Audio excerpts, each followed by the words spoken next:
Do you think there are any circumstances, Senator, in which someone has been convicted of a homicide and they can be rehabilitated in prison? Well, that's one of the reasons that we do actually have a parole board, so you can look at these factors.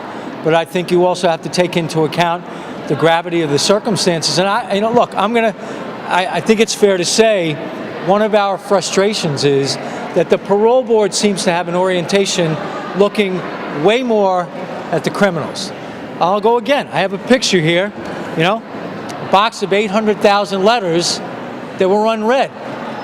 We're not even comfortable representing to our constituents that the parole board is looking at the whole record, because the record in totality should first focus on the victim's family, the people who knew the victim.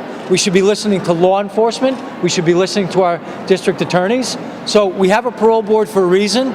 I might be tougher than some in terms of how I view it, but I understand why it's there.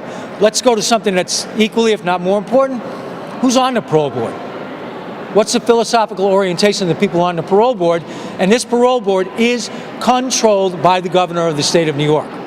So that's where I think you need to be looking. Who's on the board as much as what they do while they're on there. Can I jump in? Let's remember why we're here. I mean, justice is supposed to be justice for all. So not just justice for the perpetrator, but for victims and communities. Can an individual be rehabilitated? Yes, they can. But the standard of release does not just have to do with rehabilitation. The law is parole shall not be granted based on good conduct only. It's also about the community.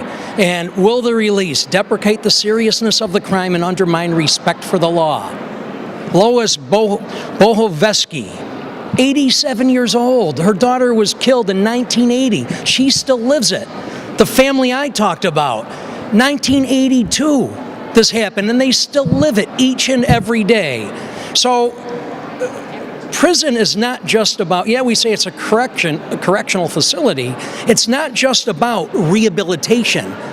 There is a punishment component. And sometimes when somebody does something so egregious, they forfeited their right to be amongst all of us, no matter what good they might do in prison. Judith Clark doing good in prison? Let her continue to do good in prison, and maybe she'll turn some other people around.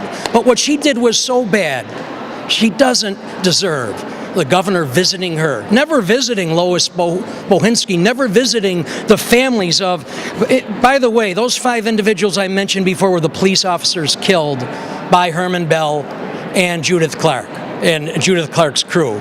Not once did the governor ever call them. So it's more than just that individual, and the law speaks to that. But what's happening now is we're out of balance. We now have a Senate majority and apparently the governor pushing policies that favor the offender over victims in our communities. And that's why we're here today.